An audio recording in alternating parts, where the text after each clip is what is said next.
Welcome to the Horror Hangout, a podcast where film fans watch the best and worst horror movies of all time and talk about them. Today's episode is a very special bonus episode chatting all about a soon to be released documentary focusing on a very fascinating subject matter. My name is Ben Errington, and today I'm joined by special guest Brandon Salisbury, the director of George A. Romero's Resident Evil documentary, which will be available on digital and on demand January the 7th, 2025. Welcome to the show, Brandon. Hello. Hello, thanks for having me. You're most welcome. You're most welcome. This is something we've mentioned on the show a few times. I think we mentioned when it was announced, we mentioned when the trailer dropped.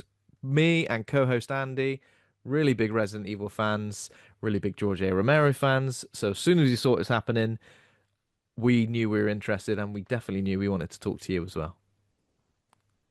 Thank you.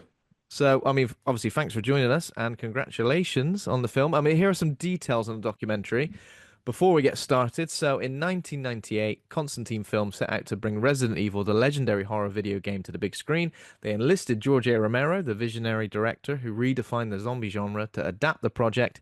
But despite this pairing of horror's greatest minds, Romero's vision for Resident Evil was never realized. This investigative documentary dives deep into one of Hollywood's most intriguing what could have been stories. That's right, isn't it?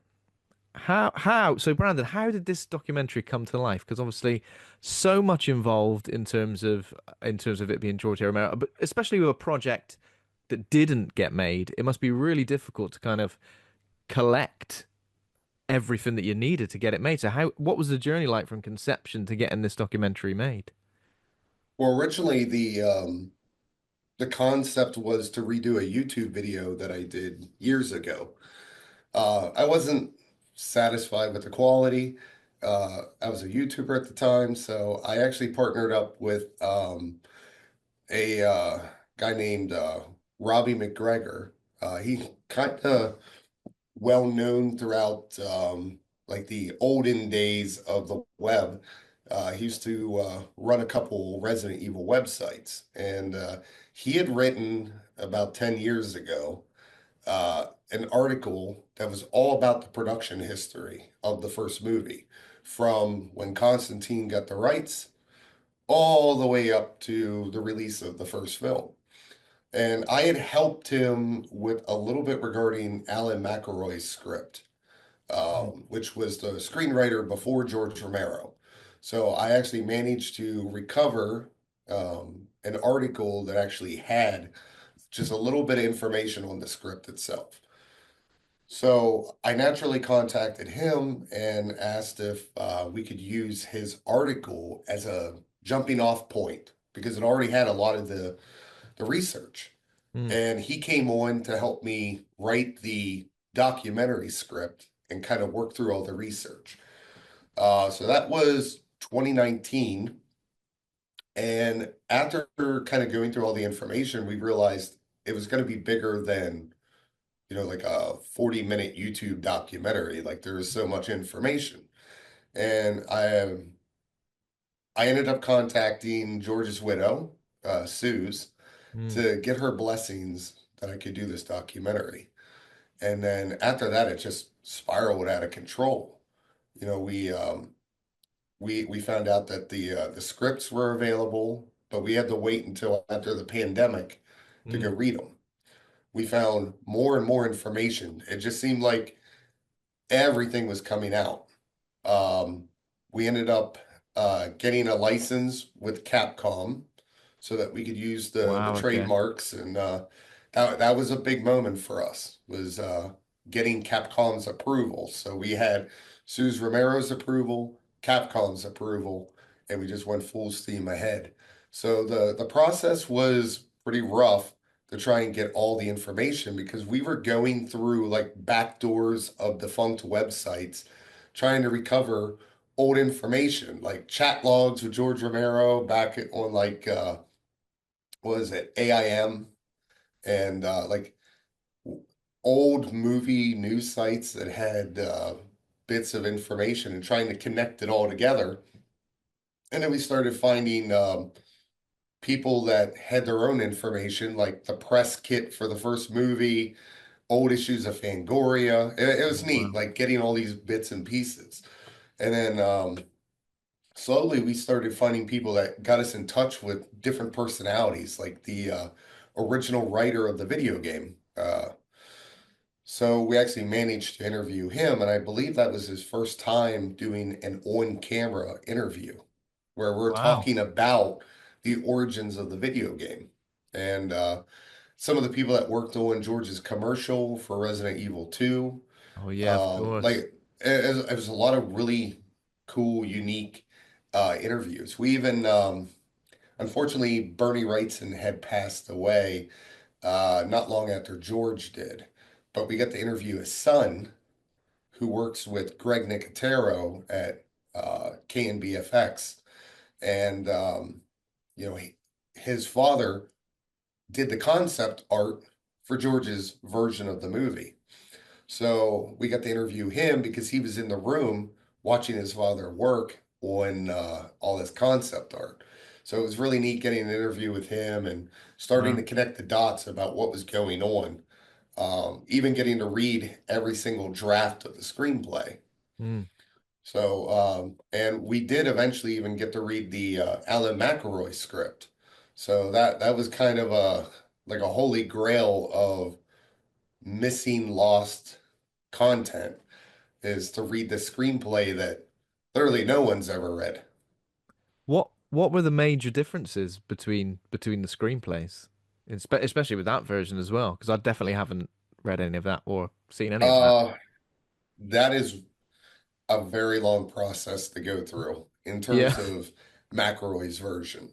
We do cover it in the documentary because we felt the information was unique enough Mm. that fans would probably want to learn a little bit more about what the script was like. And we actually discuss what is in the script versus what was in the news article talking about the script. And we Okay. believe there was two different drafts because there was an image of the script cover that had a different draft date than the script that we read. So George's scripts did not change that much. Mm. His treatments did, and that was him just finding the story. Once he sat down to actually write the screenplay, it was really a lot of really small changes throughout each draft because it was really just him tightening things up throughout the three scripts that he wrote to submit it to Constantine. So the script that's out there is his final draft. Unfortunately, the transcription that's out there kind of has a lot of spelling errors. I believe there's some lines of description that are missing compared to the copy that I have. I have a photocopy of the actual script. Oh, wow. Um, but yeah, the idea was George was wrote a script and then he was going to keep revising it, and then he never got the chance. So I know that um, according to I believe it was Sue's, George was kind of hurt that his script leaked out there because it unfairly gave an impression upon like what the movie would have been like, Hmm. whereas he would have naturally been evolving that script until all the way up to filming. I see. And there's a lot of things that he still was working on. You know, a lot of people talk about how they didn't like the dialogue in the Mm. script, and it's like, well, dialogue can change. You know, it's that's a very easy thing to change. And Yeah. I would have expected that if it had gone further, most likely it would have been condensed some because that script was it felt expensive Okay. with the amount of monsters and sets and Wow. you know you could really tell George wanted to make this big magnum opus of a video Mm. game movie. Were there um were there any monsters in that particular script that perhaps weren't in the games? I mean, I know you just mentioned the dialogue. The thing I wanted to mention about the dialogue was it was dialogue never felt like it was the most important thing in a Resident Evil game, at least. So strange that people should be upset with the dialogue based on this, version of a script, which he was probably going to tweak all the way up to filming, or probably while filming as well, wasn't he? So, Yeah, there's regarding monsters, he had the majority of the monsters from the game. Zombies, zombie dogs, Plant 42, which is the big mutant plant, hell yeah. zombie sharks, the giant snake, the tyrant, the hunters, which were a combination of the hunter and the chimera into one monster, Oh which I wow. guess Oh, the was Chimera right from the end of like the first game. Oh, those yeah. ones. Okay, those two. So it was all kind Interesting. of mixed together. Yeah. And the way it's described in the script, it's like pure nightmare fuel. Yeah. Like I really want to see that version of the hunter because it just felt so much better than like it felt even more like Resident Evil. Yeah. He did have the zombie crows, and he had like very small scenes where you get to see a zombie horse. Oh yeah, I've heard Um, about this. Yeah. yeah, and then there's a zombie monkey that's in a cage because they show Lovely. like all these like lab animals, and when they Yeah, go yeah, yeah. in, they're all infected, and it's like just mass chaos of these like zombie animals Yeah. in cages that are screaming Oh, and man. trying to get out. So I that scene would have been really cool Yeah, that because sounds it was all super background. cool. They don't focus on it. It's not like a zombie monkey attacks the Yeah. characters. It's just in cages. Yeah. And there's other stuff going on, but you can imagine like everything screaming and it just creates this like mass panic in the room. Nightmare fuel. I So mean, that's exactly what Resident Evil should be, Nightmare fuel. These are yeah, so he had a few extra like, few extra ideas in there Mm. between the new take on the hunter, the zombie monkeys, and the zombie horse. Wow, man. Sounds it's I mean, it's an interesting situation, isn't it? Because I guess it's a real chicken egg scenario where Resident Evil exists because it was inspired in turn by by George A. Romero's films, and Mhm. then him then developing an adaptation of that. What I mean, what do you think that would have been special about George A. Romero's style that would have brought these games to life? That obviously have got their own kind of very distinct personality anyway. Well, I personally I believe the original games have they feel more like a George Romero movie. Hmm. Uh, you know, I talked a little bit about how like just the color palette feels a lot like Dawn of the Dead meets Day of the Dead. It just Hmm. has like a very wild, vibrant, over the top look, and you could really see that when George Romero did the live action commercial for Resident Evil Oh 2, God, yeah. where it's like it was George's style, but it just automatically looked like Resident Evil. It looked like what you would expect a Resident Evil movie to look like. So I feel like that's what you would have gotten is, a 2 hour version of what that 30-second commercial looked like. It would have probably had the claustrophobia Hmm. of Day of the Dead with a little bit of the vibrancy of Dawn. And it would have taken the material and elevated it with George's sense of social commentary. Hmm. You could kind of feel in the first draft, these things that he wanted to talk about. And it would have been interesting because especially at that time, and I think even up to nowadays, you don't see um too many takes on a game property where they actually try and make it mature. Hmm. Where there's a little bit more behind the concept, and you can see George was really latching on to the kinds of themes that are in the game and trying to bring that to the forefront so that there's a little bit for everyone. Hmm. And for that time period, and there's a lot of fans that I think coming into it in 2024 are not going to like it because you now have almost 30 years worth of Yeah. lore and video games. But I think for 1998, when there was only two video games, and at that time, most Hollywood really wasn't taking video game movies Mm. seriously. And I think George did, but he was also cursed with the idea of fans probably wouldn't care so much about changes Hmm. because anything else that gets adapted into a movie, there's always changes, but I didn't find there to be any changes that were any different than, say, Jurassic Park. Mm. And I always use that as a comparison. Like It's a good Jurassic Park, example, yeah. It's a good really, really, example. really great movie, but changes so much material from the original book, Mm. including characters and changing who they are, changing who lives and dies. Yeah. And I was like, well, that's not that different than Mm. what George did with Resident Evil. True. Even combining the Hunter and Chimera isn't that much different than Spielberg taking the Dilophosaurus and adding the frill onto it, which wasn't in the novel.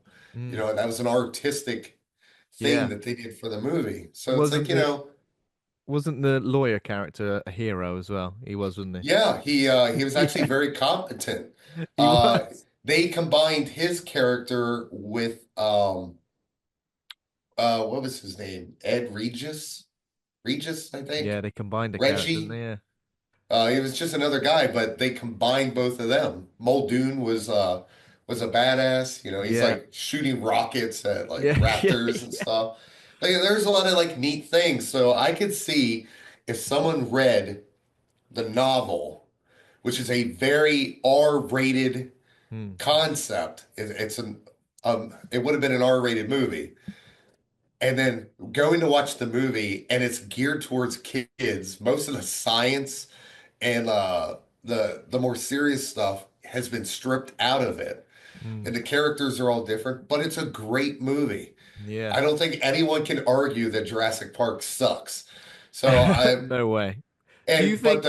but the first draft of the Jurassic Park movie was a lot different than what the Sure. movie ended Sure. up.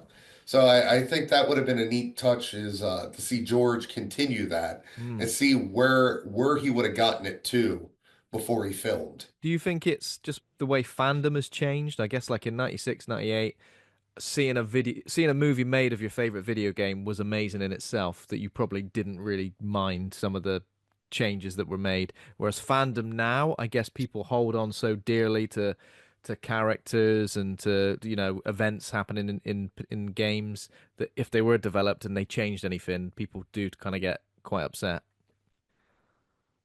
I would say to an extent Mm. because you look at it's there's um, a certain shift in the fandom where they want things to be exactly like the video game because that's what they're latching onto. And I Mm. think part of that could be the fact that the storytelling capabilities, the graphics, how you're able to see a character and interact with that world has Sure. gotten more immersive. So you're already at this point nowadays where it feels like you're inside of a movie compared to 30 years ago. Mm. So I don't think at the time as many people really cared about a lot of the changes that were happening within video game movies, whereas now much bigger fan bases, you have social media to actually articulate your arguments, dogpile onto those kind of anger and your kind of gripes with how a studio will treat Mm. your property. So it's but I also think that it was there to an extent. It's just Mm. that back then it was a much smaller hardcore base and Sure. we didn't have that instant social media because it was all, forums and Hmm. message boards, Yeah, instead of of course. getting on Twitter and just hashtags. So Is it? Do you yeah, think it's because Resident Evil fans have kind of been burned? It's a weird one, isn't it? Because Resident Evil fans have been burned, and previous films and adaptations have not been well received critically or by fans as well. But at the same time, kind of lucky because we're getting so many adaptations. I mean, how many movies was it? Six or seven? Then the 2021 movie, then the Netflix show. Um, I mean, like how do you feel? four CG films. Four Yeah, that CG films. Didn't even think of those. Yeah. How yeah do you that yeah. feel? Do you have? Are there any particular adaptations that you're kind of quite fond of, or do you feel like they've all kind of missed the mark? Just within Resident Evil or just video Just games? within Resident Evil, because there's so Uh, many. Um, I'll be honest. I semi like the first film. There's a lot that I don't like though. I don't Mm. like the tone of the first movie. Yeah. I feel like the labs look a little bit too slick and Mm. clean compared to a lot of the stuff that's in the older games at the time. Uh, Even in the first film, there's too much emphasis on action. Mm. Like everyone has machine guns and they're just spraying rounds. And it's like, like one game you had like an M16 and Yep. that was it. Like everything else, like you were struggling to, you know, get enough ammo. Yeah. Just enough So, bullets to get by, pretty much. so there's a lot of a lot of things in the first movie that I didn't particularly like. I didn't like the flashbacks. I didn't like how the story was progressing. But there was also a lot of fun things. And I gotta hand the one thing I'll say about Paul Anderson is he can make a memorable sequence. Mm. Like I obviously the laser room, the Yeah. whole laser room sequence is iconic. Mm. And when I think about that, it's like, yeah, he's really good for that. He can come up with really good visuals. The ending, where it's just that long, Yeah, long that is shot a of good just shot. That pulling is a good back, shot. and you're just seeing all the destruction of Raccoon City. I will say that for as much as the first movie was kind of mid, Yeah, that ending really got you hyped up for the next one. definitely. Yeah, I agree. I agree. But on the opposite end of things, at the end of the day, it really doesn't matter what I think. And it's really hard to argue their choice of how they wanted to adapt that property because at the end of the day, like you said, they made six films with Paul Anderson, Yeah. made over $1 billion, Yeah. and then decided, hey, we're going to reboot it again. And hey, we're going to make a Netflix series. Like they're trying different things. And I will say that Welcome to Raccoon City at least had the great idea to try and inject more horror back into it. And really, Yeah. that project, I feel between the pandemic and it felt like they never had all the funding that they needed.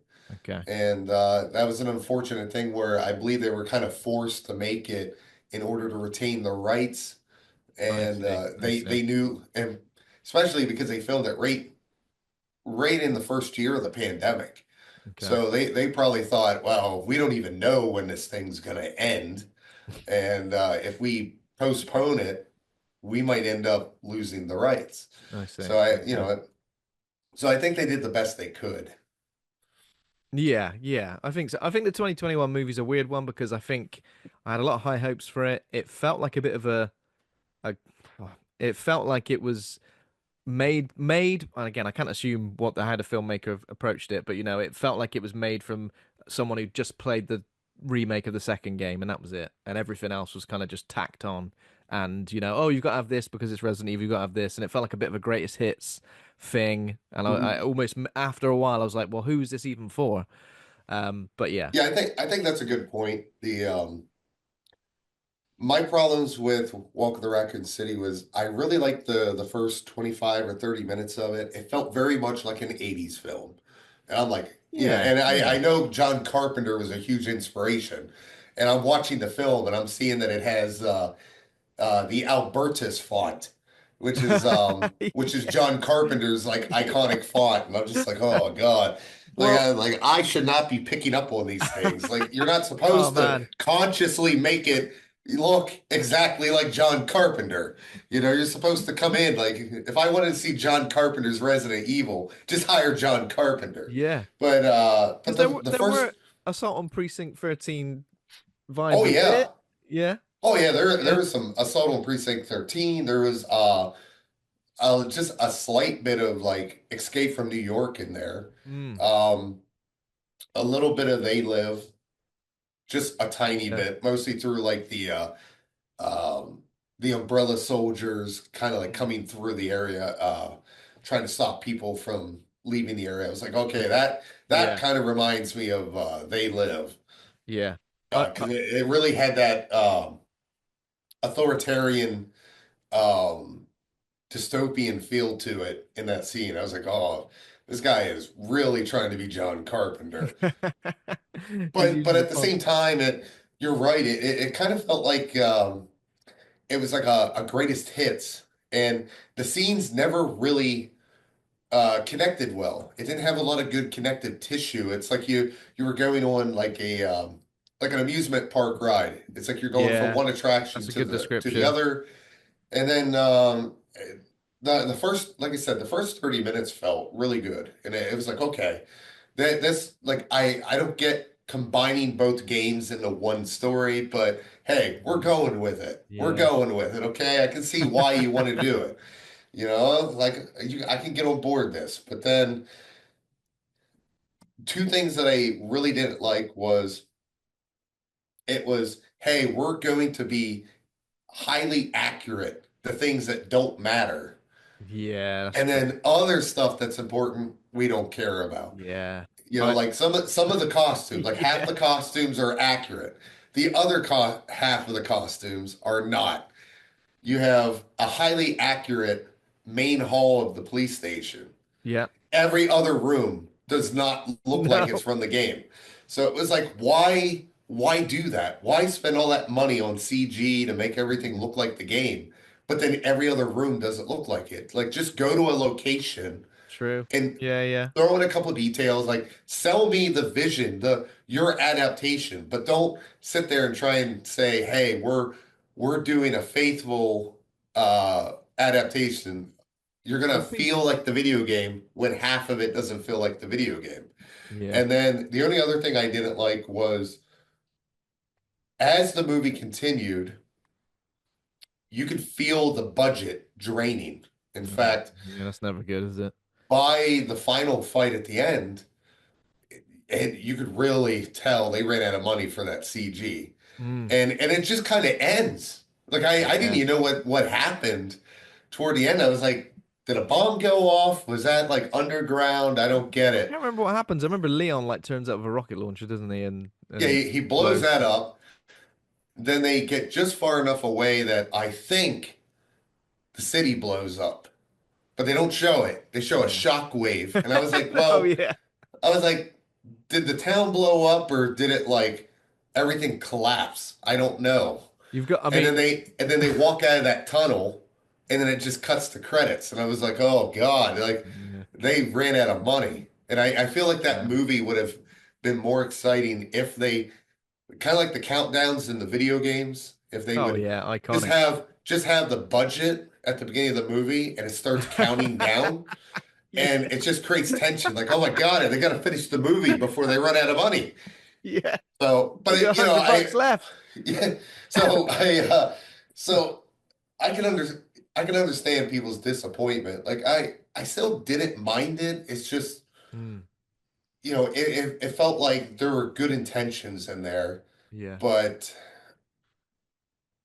Yeah. not a lot of money. Netflix show? Did you? I gave up after 3 episodes, which isn't like me at all. I usually try and commit to things, but after 3 episodes, I really, really wasn't enjoying it.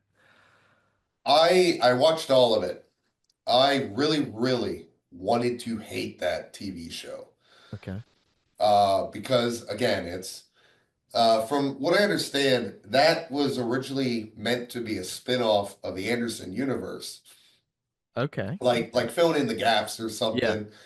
And then I guess when it got to Netflix, they were like, no, we want it to be our own thing. And that's why they changed a lot of the details. Um, I did not want to like it, but by the end, I think because it was what, 8 episodes or 10 episodes, like I was just on board with it. And Mm. then me Okay. Okay. as Okay. me as is like, okay, well, it's not accurate to the games, Yeah. and complaining that it's not accurate to the games is not gonna solve it. Yeah. So I started thinking like, okay, well, if they did a season two, what all could you Right. do to make it even cooler? And I started thinking in my head of all these ideas, and I was like, oh man, I should just throw my hat in and be like, hey, let me like show run this thing for you. And then they canceled it. Oh, oh man. And I was just thinking, like, how cool would that be? Because they activate a tyrant at the end of the show in the past, and I Is was that what like, oh, happens? Is that what yeah, happens? yeah. The Okay. tyrant Okay. gets released. And I was like, man, how cool would that be if and the show's already ridiculous. So Yeah. just lean into it. Like, how cool would that be if he like gets a fucking trench coat and now he's like Mr. X. Oh, hell And yeah. it's like the Terminator, and he's like tracking down the characters. And I was Yeah. like, oh man, imagine if in the future they meet like old man Chris Redfield. Yep. And, he's like this grizzly fuck. And then they find out that Wesker, the original Wesker, is still alive, and he's like old man Wesker. And I was like, oh man, imagine if they go to a mansion like the other Spencer mansion from Resident Evil 5, Yeah. where Yeah, of it's course. like you start feeling like you're inside of like Resident Evil 1 because it's a mansion, but imagine it being like 20 years derelict. There's traps and puzzles in there. You could like spend 2 episodes doing that. Hell yeah. Like there's all these like different little things you could do. They were talking about going to meet Ada Wong. I was like, oh, that'd be cool. Yeah. And start throwing in some more monsters. You could throw in some hunters. Who Mm. knows? Like there's so much potential. And then they canceled it. And I was like, yeah, it's not accurate to the games. Like, but no amount of complaining is gonna fix those eight Yeah. episodes. Shall I Like you shall might I as well just persevere? go with it. What's Shall I that? persevere? Shall I persevere? Shall I go back to it? You think it's worth it? Um, Because as I said, I only watched like 3 episodes and then kind of just didn't. it ends on cliffhangers and you're never gonna see it. I mean, I did not like the stuff that was going on in the past Mm. until closer to the climax. I think Yeah. some of the future stuff was cool. Yeah. I really liked the episode where they fight against a cult, and it's obviously meant to be nods of Resident Evil 4. Wow. Okay. They have Okay. like Dr. Salvador with like the chainsaw, and there's some Oh neat yeah, of course. callbacks in Yeah. there. Oh God. Yeah. I remember that But from the trailer. again, it was like, okay, if this is what it's gonna be, I'll make the best of it. It wasn't the worst thing that I ever saw. And I will say that the budget was much higher.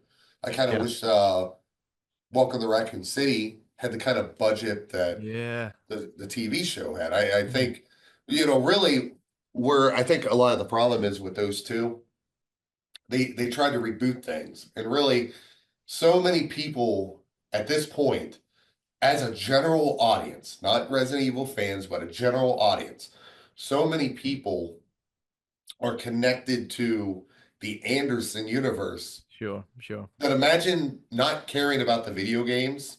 Yeah. And then someone says, hey, remember those 6 movies you like? We're rebooting them. And even a general audience would be like, well, I ain't watching that. I already got 6 of these. Yeah. So what they probably could have done was the concept they had for Welcome to Raccoon City could have actually been a sort of like a Resident Evil 1.5, and Yeah. could have been between the first film and Apocalypse. and Sure. deal with the stars and some of the other characters leading into the events of Apocalypse. Yeah, that's a So good now you get idea, a you know. side story and you can kind of focus more on the horror. And then the TV show could have Yeah, just been, bring back Sean Roberts as Wesker, and it could have been what was happening between Apocalypse to Extinction sure. and show you what Wesker was doing. Because at least one and Apocalypse still have this kind of DNA of the games, don't they? It's only when we get to Mhm. Extinction then it really does start to just go off on its own, doesn't it? Like to me, I felt like it was a missed opportunity to take something like that. Mm, And yeah, again, never gonna feel like the video game, yeah. but you could backfill and start to address some of the issues that cropped up through the movies and at least try and expand upon the ideas, put in a little bit more from the video games. And I think that would have been a much stronger concept from a business decision of Hmm. instead of throwing everything out and starting over again twice. Yeah. So like this Yeah. is the thing that it's like that I can't wrap my head around is you have the original video game canon. You have the remake canon. So you have two different universes for the video games. Sure. Then you have the Anderson universe for the movies, Welcome to Raccoon City universe, and Resident Evil Netflix. So five different story Yeah. universes. Not to mention the novels that S.D. Perry did. Yeah, of course. Oh, So there's great, all great these novels as different well, yeah. like how do you maintain that? Yeah. And I feel like it was too much. Like people just did not Yeah. want to immerse themselves in that much variety. Like imagine if there was five different Star Wars universes. You would be like, no, I'm picking one and I'm sticking to it. And Yeah. and I think that's what happened. Partially. I don't think that's the primary reason, but it was interesting that for as big as what the Anderson films were, Mm. it felt like the majority of that audience, even though it was mostly general, it was not Resident Evil fans, it was a general audience. None of them came over to Netflix or Welcome to Raccoon City. Yeah. They were just like, No. nope, I've Yeah. watched six films and I want nothing, no more. I'm full. Yeah. I'm full. So, I'm full. No more, thank you. Well, I mean, what do you think that like a say if you could completely start again? I mean, I'm asking you from a filmmaker point of view. Because I'm assuming, am I right in assuming a Resident Evil adaptation would be your dream project? oh, oh yeah. Oh yeah. Oh Um, yeah. so what? I'm not asking you to don't pitch anything to me, but still, what do you think that those Resident Evil adaptations haven't realized that perhaps they need? What would you say is like the crux of what they need to make them potentially more successful, but potentially more um Well, one is Resident Evil is a lot more than just shooting zombies. In mhm. fact, out of seven movies and a TV series, they still haven't gotten past zombies and the T virus Yeah. or Umbrella. Yeah. It's like okay, Umbrella was in like the first few games, and then Mm. they moved on. Yeah. Same thing with zombies. Like it's a very wide universe that they have never shown. But there's a lot more to the concept in that there's a lot of exploration and claustrophobia in many of the games. There's the idea of piecing together what exactly is happening because the majority of the time the characters don't even know what's going on. They have like you had like one bit of information, just like, hey, go to this mansion in the Mm. woods. And the next thing you know, you're like trying to piece together all the backstory. And then there's traps and puzzles going on. That's the other thing too, is you don't have to make it like constant traps and puzzles, No. but it needs to be there. And It was the director of the original Resident Evil 2. Uh, his philosophy for that game was when they were coming up with Chief Irons, and he had shifted from 1.5. He was originally just a normal police chief. Mm. He kind of served the same role as what Marvin did in the final game.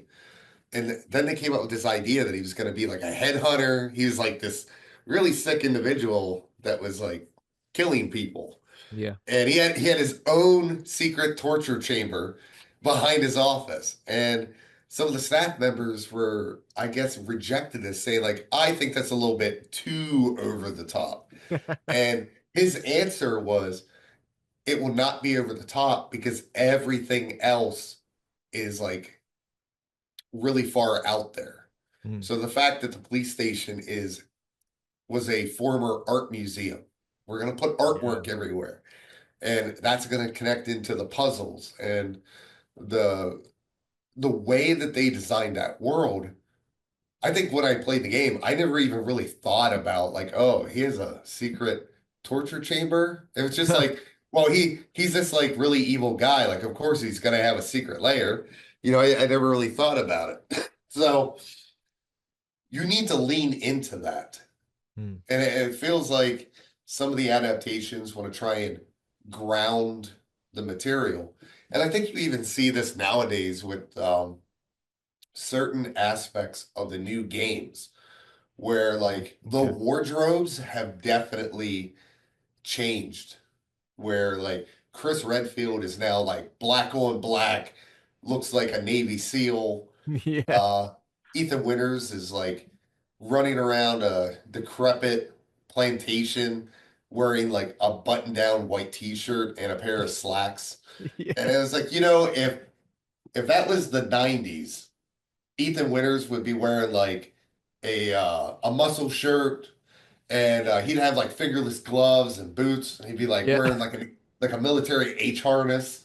He'd have probably had like cool tattoos all over him. Like whatever made him stand out. And I think that's something that I'm really missing with the newer games. Because the newer games, one, don't have that vibrant color Mm. that the older games had, and two, it's kind of missing that weird, quirky charm. And I Mm. had described Resident Evil once as Resident Evil is a collection of horror B movie tropes, Yeah. and it's mostly inspired by like the films of George Romero, Italian horror films, B movies. It's all thrown into a blender Hmm. uh, through the eyes of a Japanese developer and what they perceive as American cinematic culture. Yeah. No, that's true. And and you have to understand all that and understand not just the fact that, it's a hunter. Like here is the hunter monster. You got to understand where that inspiration came from. The Mm. same thing with the chimera. It's one of those things where if you're only working off of the material at face value and you're not going back to see where they were coming up with these ideas from, or why, for instance, umbrella is called umbrella, uh, not understanding the history of the game and the development history. I feel like you just miss it because you just do things at face value and it just becomes a gimmick.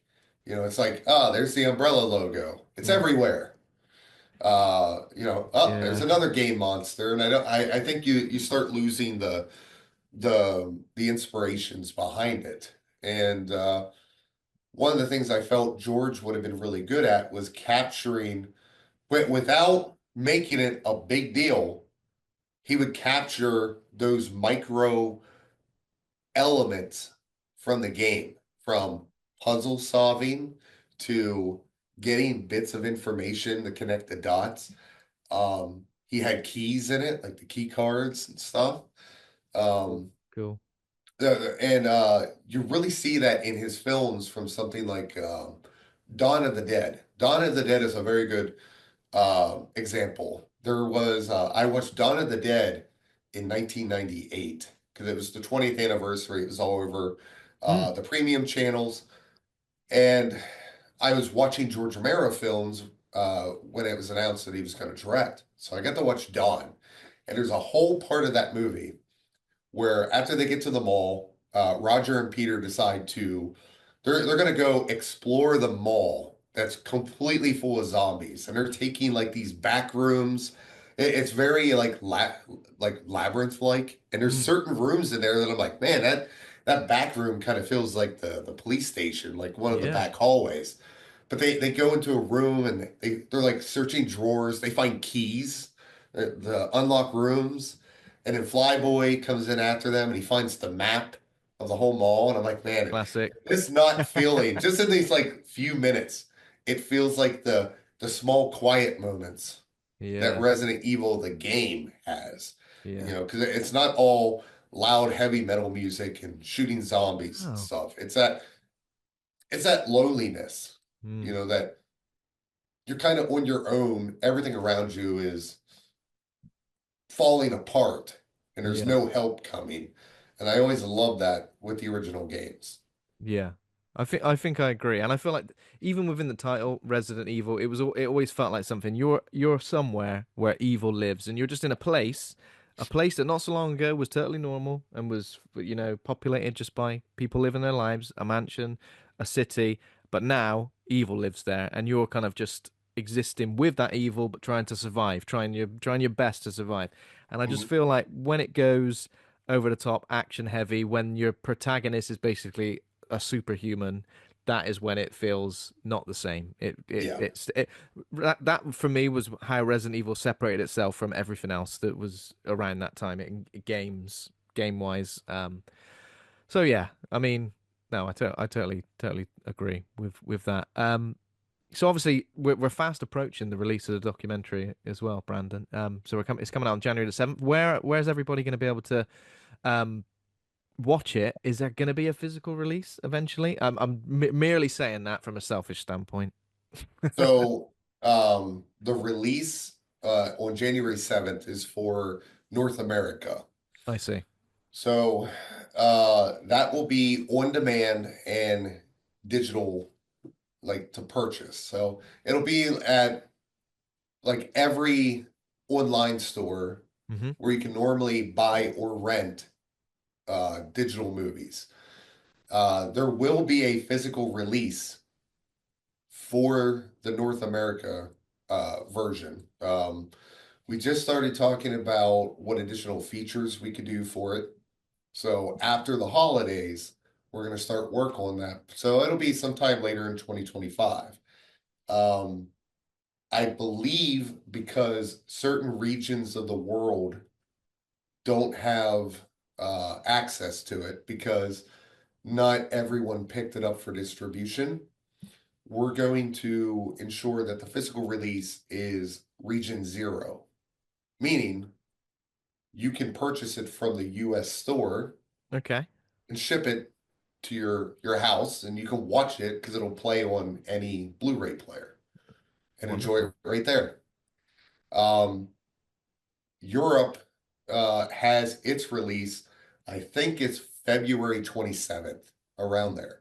Now, Okay. that one is primarily from Germany, but it has an English track on there because we filmed everything in English, obviously.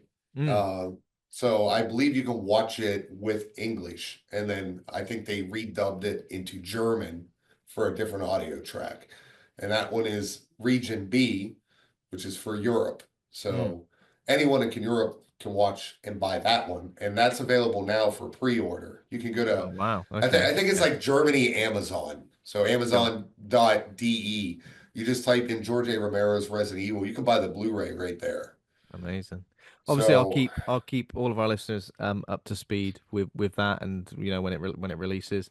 Um, Obviously, the news of your next project literally just broke, didn't it? Just broke just a yes, few hours ago. So you're adapting the Faith, the Unholy Trinity video game for the big screen, the first installment of a horror trilogy. That's super exciting. yes. What can you tell us about that? Well, first off, me putting my head on the chopping block. Yeah. Because for as much as I can say, hey, these movies aren't working, now it's going to be my turn to kind of put my philosophy into action. And hopefully, we managed to successfully adapt the game to a movie. Hmm. I can say that I really, really love that video game. Yeah. It is the perfect example of minimalistic horror because it's not in the graphics. It's an 8-bit game, but it's Yeah, of still, course. you can watch so many playthroughs of people playing it and they get terrified of the game because stuff will jump out at you and it's weird. And because of the graphical limitations, it starts making your mind fill in the blanks. So the story itself is very, very heavy. There is a lot of lore, a lot of backstory, a lot of situations where you have to piece everything together because it doesn't spoon feed you. There isn't piles of dialogue. You're running around these different decrepit areas. Uh, just like Resident Evil, trying to piece together journal entries and letters and fighting demons. And I like the fact that the game has a lot of heart behind it. You can kind of really identify with the character because in the games you play as a former Catholic priest named John Ward, who a year prior attempted to exorcise demons from this teenage girl, and they failed. So a year later, and people die. Hmm.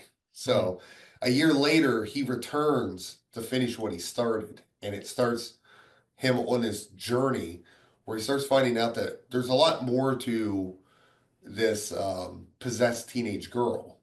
And it starts leading into this wider conspiracy uh, with like a satanic cult and dark rituals and like just really, really nasty stuff that's going on in that area that he's Hmm. investigating. It is kind of a alternate version of the 1980s where Okay. Oh, uh, wow. it it's very much ingrained in the satanic panic that went on in America, Ah, I see. I see. but they ramp it up where it's kind of like, hey, remember the satanic panic? Now imagine if everything they said about it was true, you Yeah. know? So I'm like, okay, that right there got me hooked. Yeah, yeah, I that's like good. that. So right now we have a treatment Yeah. that was written by myself, and then Steve Barton, who is the executive producer. He worked on Terrifier 2. He had Wow, worked with okay. George Romero. Um, he is writing a much larger treatment with me, where we're taking my initial idea and expanding it. Hmm. And then what we're going to do is we are in early talks with John Esposito, who wrote Graveyard Shift. He wrote the Walking Dead webisodes. He wrote episodes for Shudder's Creep Show. He was a producer Oh, wow. on From Dusk Till Dawn. He a really interesting guy. Hmm. I absolutely love John. Um, in fact, my first time meeting John was at Living Dead weekend in Pittsburgh, and I go there every year. And he just happened to he was invited to show up to actually like come to the event. So I'm hanging out with our mutual friend, George Demick. And George Demick had worked with George Romero. He knew George for like 40 years. He was Hmm. a pen pal with him when he was like Oh, a wow. teenager. Like, really cool guy, really nice guy. So John shows up to see George, and John sees me, and the first thing he says is, "I can't wait to see your documentary." And it was like, oh, yeah. Oh, wow. uh, Amazing. John Esposito just told me he's interested in my doc. Like, that was a little bit too much. I was pretty starstruck because I loved I love the work that he had done on The Walking Dead, and Mm, I love Graveyard Shift. You know, that's a really good like older Stephen King movie. mm. Um, so John is in early talks to come on board, take our treatment, and then write the full script. He had won an Emmy Amazing. for his work on The Walking Dead. So you know, it's kind of nice to bring in an Emmy Award winner and Yeah, I have them bet it take this is. I material. bet it is. So right now we're just trying to find the method on how we take a game and bring in as much of the style and the storytelling as possible and get it fleshed out. Like how do you take the boss battles and translate Yeah. them into something that is cinematic without losing Yeah. the uniqueness of how you fight the demons in the game. So you know it's taken a lot of thought, but it's been going very smooth. Um, we're also investigating how you translate the style of the game Mm, into a feature film because we don't want to do a newer film. We want to make it feel like a late 70s, early 80s style film. mm. Okay. And some of that is addressing certain concerns because, you know, it's an 8-bit video game. Well, you know, a lot of people, like some of the fans have already said they're kind of concerned because they're like, well, you know, the uniqueness of the video game is the fact that it's 8-bit. Like Mm, how, you know, as soon as you make a movie, it's not going to look like the game. And it's like, well, you're right. mm. Now, if I just shot the whole thing digitally and it was like 4K resolution, crystal clear, and it just looks like every other horror film that gets Yeah. released nowadays, it's not going to look like the video game. But taking the idea of retro graphics, I can translate that into shooting the film like it was in the 70s. And Sure. then we make sure that it has film grain on it, Mm, which is the closest thing that I can do to emulate pixel graphics. mm. Is you know, and we talked about doing something as crazy as shooting it, adding 16 millimeter film grain, and then blowing that up to 35 millimeter, which is what Sam Raimi did with The Evil Dead, which created a Ah, very okay. dirty Okay. image. So it's already creating that kind of feel where nothing is perfect. And that's the best way that I could translate those graphics. Mm. The game itself has chiptune music. Oh, lovely. Well, chiptune may not translate well. I don't, you know, a Yeah. general audience might not want to hear chiptune, but there is a very similar style. Mm. Synth. We can have synth music. Absolutely. And if it's in the 80s as So, well, that'll be so suitable. you know, you can imagine something that's very much like a John Carpenter-esque score, Mm. you know, of that kind of nature. Very, you know, right there, that's already creating nostalgia for people of adding that synth style to the game. Just So make sure. those are just like two different ways that we're looking at, like how do you take that video game and take the elements and translate it to film? Mm. Like we're not just trying to do like the cheapest way imaginable. Like, okay, all we got to do is have some demons and a priest, and we can just repeat the same story as The Exorcist, you know? And we'll just call it faith. You know, Oh, it's man. so we are putting a lot of care into it, and that Yeah. you know, as someone who enjoys the game, and I know a lot of people get tired of filmmakers coming in and saying like, "I'm a real big fan of this game," you know, Yeah. and then you watch it, you're like, "How were you playing the correct game?" Like, I Which don't game? think you were playing the correct game, No. but you know, I am a really big fan of the game, and you know, Mm. initially when we put the team together, I the first thing I said was, I just want to take the video game and just write the thing into a movie. Like it's just like a one-to-one translation. That's all I Yeah. want to do. I don't want to do anything crazy. I don't want to take another idea and just layer Easter eggs on top. Like I want to take that story and tell it as a movie. Yeah. Oh, man. Well, super excited for that. Super excited for George A. Romero's Resident Evil documentary as well. Looking forward to Both of those things, a huge amount. Um, Thank you, obviously, for joining us today. Really appreciate you taking the time. It's been great to chat about the documentary. It's been great to chat about Resident Evil in general. Always something we enjoy doing on this show. So really appreciate it, Brandon. Thanks everybody for listening. If you enjoyed the show, become a patron over at patreon.com/horror hangout. And head over to horrorhangout.co.uk for all of our social links as well. We will put links in the show notes to everything we discussed today, from where you can pre-order the Blu-ray, and where potentially it will be streaming eventually as well. But thank you, Brandon. This has been fun. Thank you for having me. It was a pleasure. You're most welcome. And hopefully catch up with you again very soon. Thank you. Thank you. See you later. Bye.